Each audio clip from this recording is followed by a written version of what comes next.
Let me adjust this just a little bit. Good evening, YouTube. Good evening, Facebook. I am Carolyn Lewis. Just a moment. There we go. That way I'm facing both cameras. I am going live this evening on Facebook and YouTube. The topic tonight, I want to really touch on both and go live so that you will be able to ask questions if need be. So, the topic tonight is relationships and how the right one should feel and your responsibilities to yourself and to others. Also, once things, if you notice the red flags, which we often ignore, do not ignore the red flags. But if it happened to become abusive, I'm going to speak on that. And also on losing the love. You know, love, being in love with someone is not the same as loving that person. You can love someone and not be in love with them. That serotonin, the dopamines, and the serotonins of the body, you can, okay, hmm, you can lose that if you are letting everyday life take you down through not having contact, not having a conversation, not spending time with one another, such as your date nights. Let's see if I move this here because I don't want to keep going back and forth. Okay. Yeah. Not spending the quality time with your spouse can cause you to lose that connection, which is what people refer to as in love with the individual. So, starting out, when you're starting to see this individual and you're interested in them, let's not go off just the butterflies and, oh, that was person was cute, they smell good. Yeah, those are some things that may catch your attention. But how do they talk to you and what tone do they speak to you in? Do they keep their words? Are they, let's see if I can do this without the glasses. Do they cherish your time? Are they consistent in their behavior, or do they go along doing what they think they need to do to catch you and then lack off until they think they're going to lose you and then pick back up? That's a huge red flag. I mean, they're not going to be consistent. Once they think they have your attention, they're going to do their own things, such as ignoring you or going on and maybe entertaining others. You need truthfulness. You need them to be consistent. And you need to be able to enjoy that conversation and not have someone that's speaking condescendingly to you or being abrupt with you when they're feeling stressed or ignoring you because something else is going on. Yes, you can always, either person can say, I have this job to go do. I'll be busy from this time to that time. Or I'm going to this game or I'm going to do this with my parents.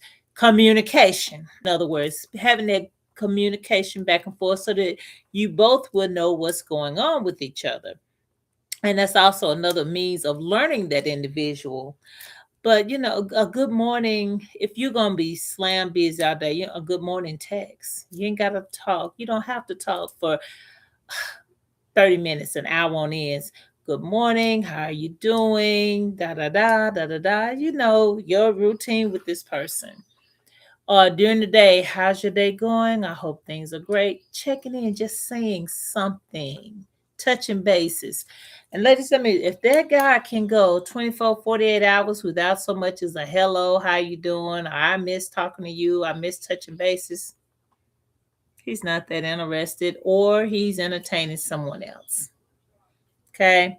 He's not going, men are hunters. They are pursuers. They go after what they want tenaciously. So they're going after and after what they want. They're not going 24, 48 hours without so much as a hello. Not checking in to see, did you make it to work or home okay? Hey, did you have dinner? What did you have for dinner? Are you resting? Make sure something, it's going to be something there. I'm not saying you have to have full blown teenage conversations every night. If you do, good, well done, if that's what you like. But some form of communication is going to take place. Now, after you've gone out for the dates and you've gotten to know that you want to pursue, and it's on him to really show you that he's interested, not just a conversation when he can't have a conversation with someone else, or calling you at wee hours of the night because that's what he sees you as. I'm interested because of the way she looks, where she works, or because of whatever she caught my eye. If you're only getting the late night calls and that's not something you're interested in,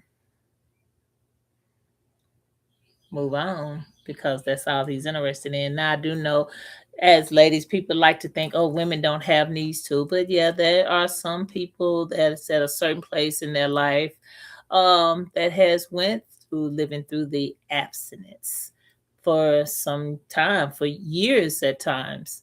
And it's just like, okay, I'm gonna entertain this just to scratch an itch I have.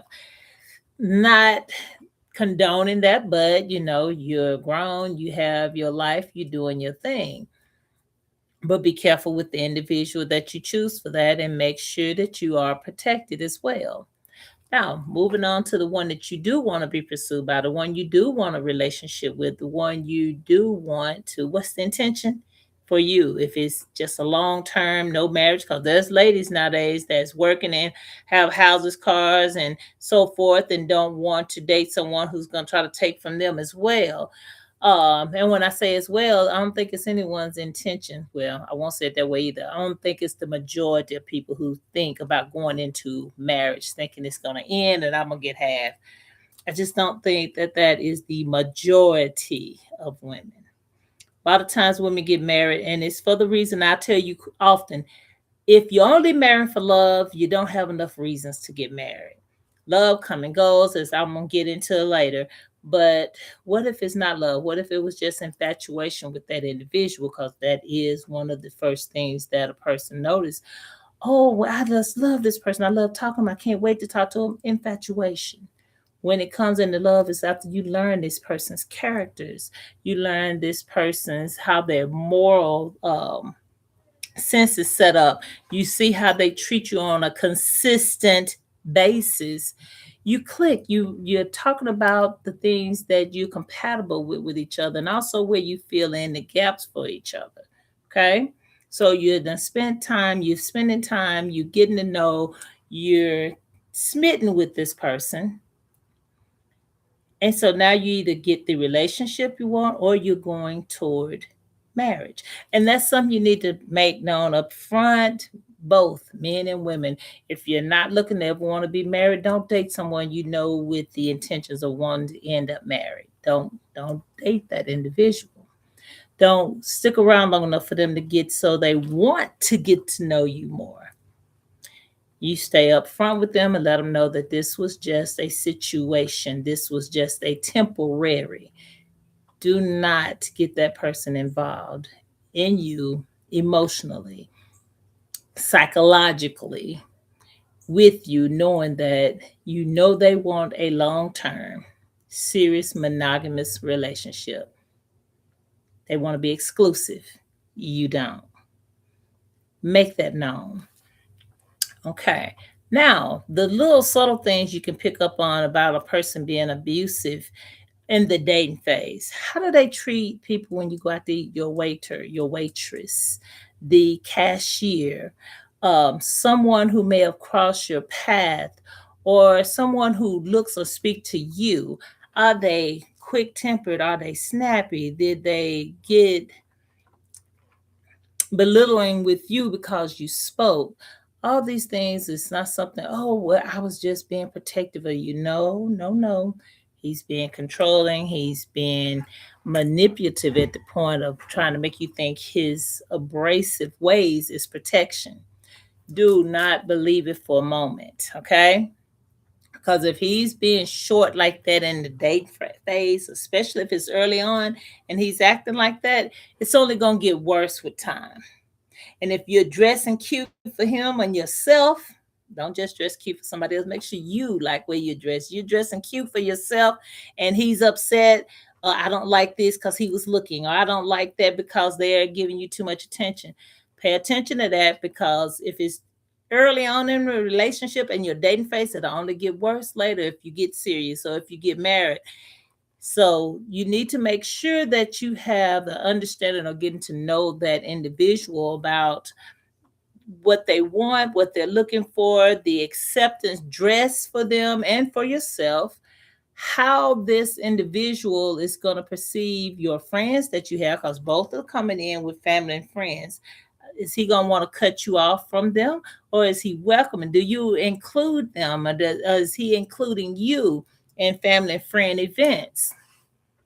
Those are all the things you need to pay attention to and watch again how you feel. If something feels off, if your intuition is telling you something is wayward with the situation, if you listen, you must listen, because a little breeze of a warning now could be an explosive.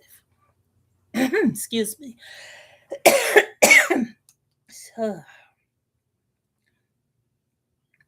More like a volcano eruption later. Do you feel respected? Is he being chivalrous? Chivalry is not dead. You have some guys who really know how to do the things to make you feel covered or important or seen, that they are interested in you. So watch and see how he treats you. How did he speak and talk about and to his mother, his sisters? And it can go further than that. It can be cousins.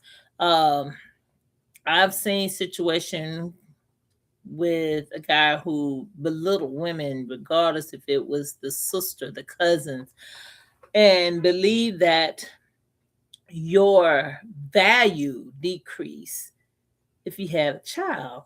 Well, let me see you bring life into the world. Yes, you help created a life, but can you actually bring that life into the world? And if you think bringing a life into the world and nurturing that life, and 9 times out of 10, nurturing that man too, taking care of him, is lessening your value, decreasing your value, making you less than, then there's something wrong with him. First of all, your life is online, bringing that life into this world, a blessing. You know, babies, children, they are a blessing from God. And for your body to do all these miraculous things that it does during, well, carrying this child, and then during labor, and then going back together, repositioning organs within your body, is less than, baby, that's nothing short of a miracle. So it's definitely not a less than. Know yourself, know your value, and know that what you bring to the table is more insightfulness, caring, nurturing, um, the praying for him and helping him with the things that he's working on, being a multiplier. Remember, women, you was prayed to be that multiplier. Whatever he gives you, you turn it into something greater. It's always giving back. Greater, not less than, but greater than what it was given to you. And that goes right into, guys, that goes right into bad attitudes, that go into mistreatment, disrespect. Whatever you give her, she's going to mirror you. She's going to reflect back to you what you've given her tenfold. You can't speak to her ugly all the time or talk down to her and you're stupid. The name callings. I don't know why I'm talking to you. I don't know this. And then expect her to be smiles when you go out and want to cook your meals and want to keep. That doesn't work. And honestly, I wouldn't want to eat somebody's cooking who I'm putting down constantly all the time, because I think they love me so much. They love me more than they love themselves. And ladies, please be careful not to lose yourself in this individual. Yes, you may have a soul tie with a person. You may have the love for them, but when you get to a point, if you lose yourself, not knowing how to keep your pitcher full, you can't pour into another. You're empty. If you defeated, he done took your mind, your soul, and all you have is a body, just a machine to work. How are you going to enjoy life like that? It's no way possible. So continue to take care of yourself. Continue to pour and nurture yourself. Proper sleep, proper nutrition, enjoying life outside of just working. I don't care if it's doing flowers or going walking, going to whatever it is you do in the museums, getting your hair done, getting your nails done, or your pedicures done, going to get a massage, something to take care of you, something to ease the mind for a while, something that help builds you up. If it's going back to school, you're studying. Even if you're not in school, we have so many books and so much information, and the computers at our hands. Study on your own if you're not back in school. Learn a trade, take up a hobby, learn how to have a side business on the side so you're also bringing in more income. Do something to help build yourself up, your self esteem, your self love, and know what you are, know who you are, know what you are capable of doing, and do just that. And do not allow it to get to a point where you're talked down to, because that's going to start a cycle of abuse. A man gets so he loses the respect in you where he's not cherishing you. He's not respecting you. Brown holler, respect the man, but you love and cherish that woman as well. You're supposed to love and cherish that woman as Christ loved the church.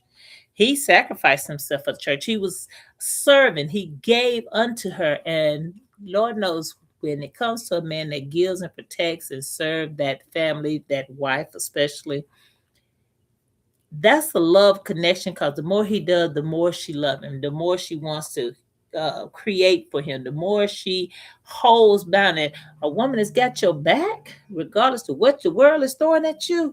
You can't put a price on that. If she got your back and she's looking out for you and she's looking for the savings, she's looking for the increase in areas that you didn't know. She's watching your friends, so-called friends or friends. She's watching those who would do you harm as well. So, and you running something by her, that don't sound right. But no, slow down. Don't say nothing to them, but just watch and see what happened.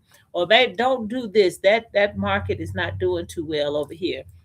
That woman has more knowledge and care for you than you think. So do not start asking a woman what she brings to the table, because God has created in her a multiplier. She is that real, that completion for you. So she's not meant to walk behind you, under your feet, or way out. She's not meant to walk out there in front. You two come together as a team, and that two becoming one. And you think that's because you're the muscles that that's all you need to protect, but no, you need discernment to protect. You need that prayer warrior there to protect. You need someone that's got eyes and ears to watch out for you to protect you as well. That nurturer, that caring spirit, that woman that's going to watch out for you and have your back no matter what. She's caring, she's enduring. Hey, she has that side business. The home is taken care of. She know how to delegate and pull things in. She would not do you any harm. She loves you. As long as you're not hurting her, you won't get no hurt. As long as you're not belittling her, or making her feel less than, you won't. Because what you're giving her, she's going to multiply it back to you. You want to know something about a man? Look at his wife. Is she always frowning? Does she have a fake smile? How is she dressed? Look at her. It'll tell you a lot about that man. And vice versa, lady. I know a lot of them don't do this now because men pretty much have gotten used to trying to take care of themselves. But if you're dating someone and you think about them going out with wrinkles or going out not looking their best, what are you going to say to them? Baby, let me iron that jacket. Let me iron those pants. Let me do something. But you're letting him know, hey, that's not presentable. Let's fix this or let's change. She's looking out for your best interests. But getting off to a subject that's onto the abuse, the verbal abuse, the name calling, the belittling, the making you walk around on eggshells. That's that's starting out. That's that pressure building up where you're not feeling your very best around this person. You're constantly arguing. It could be pressure from work or pressure from outside, pressure from either one of your families. And it could be his wandering eyes, his wandering mind, his unfaithful character. So now that he's doing something else, he's starting to disrespect you. You know, you can't love two, you can't serve two gods. Same way you got two queens or a queen and something else, or maybe two queens. The other one may not know that you have a wife. It's not always the case the other woman knew. But if he's cherishing one and spending, because it's a lot to take care of just one woman. This man wants two or three. Why? Because if you're paying this woman attention and you noticing her needs and you're taking care of the things she needs, you're taking time to speak into her spirit. You're taking time to make sure she's mentally okay and secure with you. Because it's easy, very easy to submit to a man that you feel safe and secure with and taking. And when I say taking care of, I don't just mean financial. Let me clear that up right now. Taking care of does not just go straight to finances. Taking care of, he's got you as almost, well, it's up there, the top three things that a man can say that's very just make him look like the best thing since sliced cornbread or sliced light bread, whatever, is I got you. Don't worry about it. I've taken care of that for you. Man, what you mean? I got you. I got it. It's taken care of. But that's already done. You're talking about some love and respect and admiration. Come on now. You'll get all that back 100-fold. Why? Because that's just the way it's made up. Her desire should be for her husband. Those desires is to please him, but if he doesn't please, he bringing chaos and no peace and all kind of disruption and abuse and lack of love. He's gonna get all that back in there. What happened to you? You're not the person I met. You're not the woman I once knew. Well, no, she's becoming how you're treating her. She's giving back to you what you gave her to multiply back to you. Think about that. She don't look at me the same. She don't treat me the same. Why? How are you treating her? Are you still working? I lost my job. Are you looking for more? Have you bounced back? Rejection is terrible if it's from that woman or from that job. Yes, it is hard to lose a job and hear that you're fired. We no longer need your help. Your services no longer. Yes, but you don't go home and take that out on the wife and kids. You see what went wrong. It might not have been something that went wrong. It may have been downsizing of the company. Or maybe you got sick one too many times, or maybe it's just something else, but you never take that kind of chaos home. You don't take that home and abuse her with it.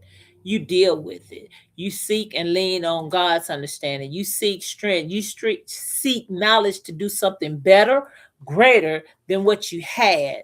You let her know what's going on with you. She may know of some other things that you need or that other places are hiring. You come together as a team and you allow her to help you where she can. And ladies, if he don't want to talk about it and he wants some quiet time out himself, give him that little time, because rejection is hard. Think about it. When you've been rejected about something, or rather a job or something else, we don't like rejection, men or women. But men take that a bit harder because it chips away at them as a man. It chips and chips away. I'm going to step away for a moment. I have some food cooking and I will be right back. I got to go turn that down. But rejection is not good on any standpoint from people.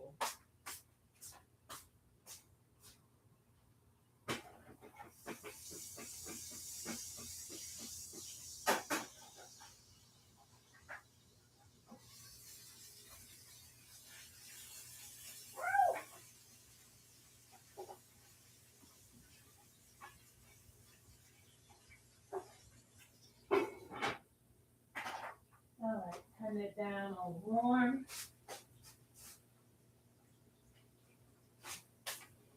Sorry, but I had to go check on my lamb chops. Pardon me for that. Okay, I was talking about the buildup, the stress, the pressures, family, bills, money, problems, all of the things that can build pressure up. And after a while, when it cycles back around, you're walking on eggshells. That's no way to have to live within the home, your sanctuary, your safe place. How can you feel safe and live there if you're walking on eggshells? The second part I want to get into is the actual incident, whether it be words, verbal abuse, physical, shoving, pushing. Oh, but I didn't hit you, I push you. That's still abuse. I hit you with an open hand, not a closed fist. It's still abuse. You shouldn't hit the woman you love and cherish, period. Well, I thought she did me wrong. I thought you don't hit. If you think it's something like that, you leave. You go cool off or you leave. Putting your hands on her or putting your hands on him is not what you should do.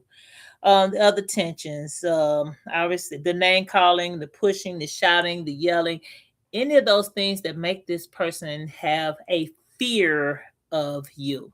Why fear? Would you rather have the respect and love and admiration? If you can't control your temper, if you got to lash out at the one that's supposed to be your partner, your side, your rib, why?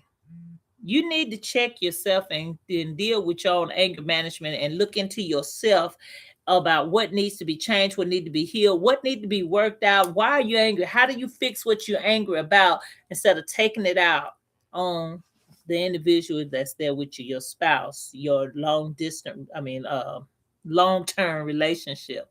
You do not put your hands on this individual. And the third one is, oh, I'm sorry. Well, you made me do it. See what you made me do? I'm sorry. I won't ever do it again. I'm on flowers and candies and let's go out to eat and put on makeup and cover that. Put on makeup and cover what you done. Really? No. I'm gonna let your badge of shame show. I'm not covering up. But that woman that's going through that will actually think, let me cover it up. He's trying to apologize. He said he was sorry. He's been stressed. We all get stressed. Go to sleep, go yell, go run, go play racquetball or tennis, or go work out, go let stress off on some dumbbells or something. Do not put your hands on your person, whatever that is. I'm trying to keep this under 30 minutes here.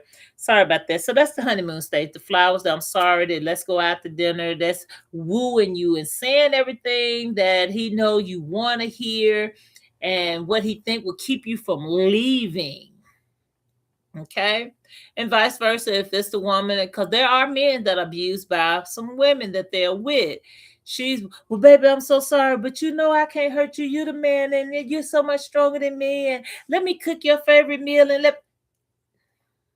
No, because if they can hit you and harm you like that, they can also end your life. Do not stay in an abusive situation because it's dangerous for you, your life, and the life and the future of the children. Maybe he didn't put his hands on the children, but with them seeing that, the little girls are going to date someone just like that. That's going to put their hands on her. And the guy's going to think, well, that's how you supposed to deal with women. And then you got your boys putting their hands on women. So you need to get out of that situation, not only for the sake of your life and your safety, but for the safety and the future of the children as well.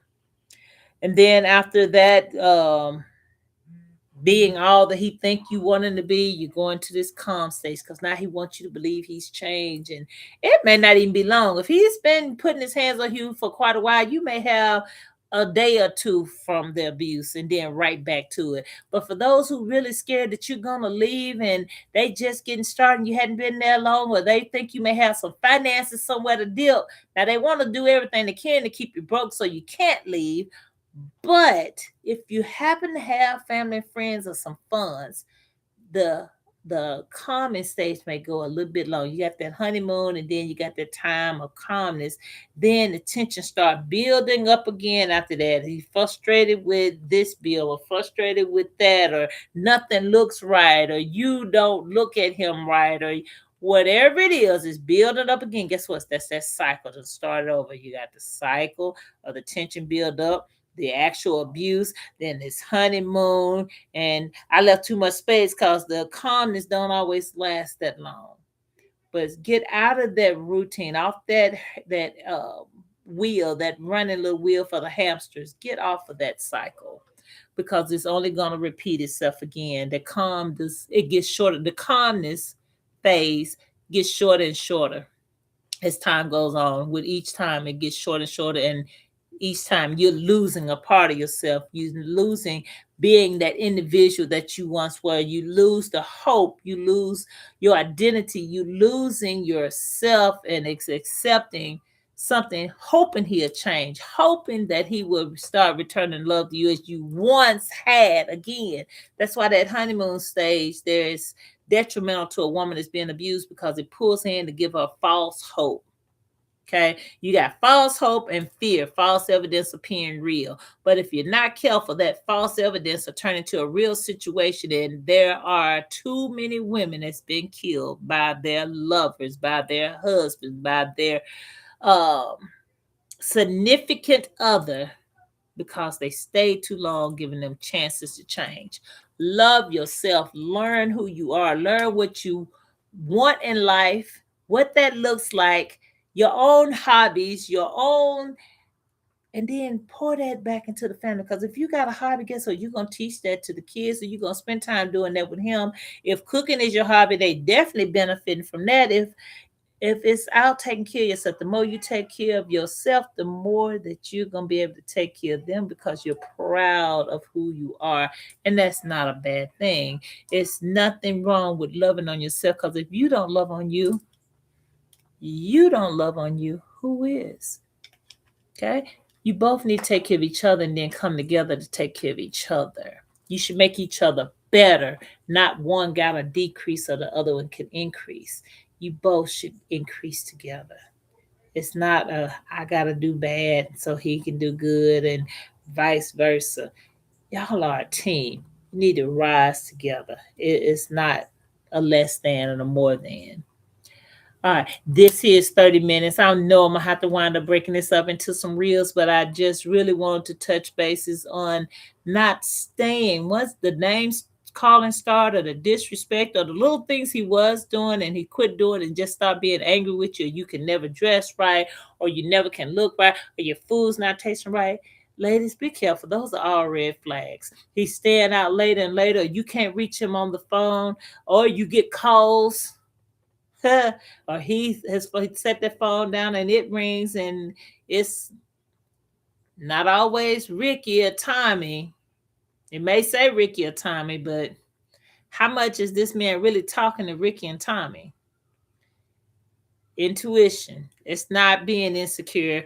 Your intuition will let you know when things are wrong. And don't let them manipulate your mind and your intuition, saying, oh, you're just being insecure.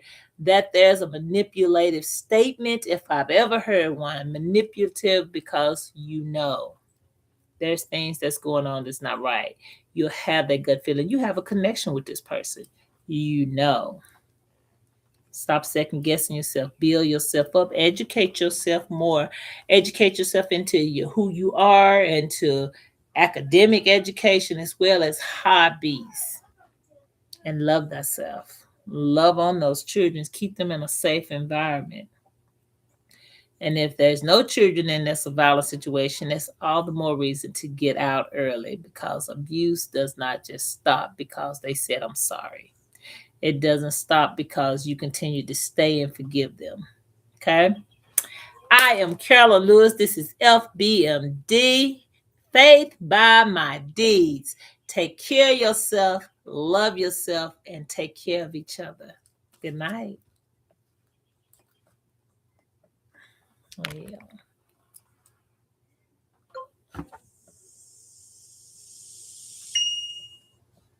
Well, I ended one. There we go.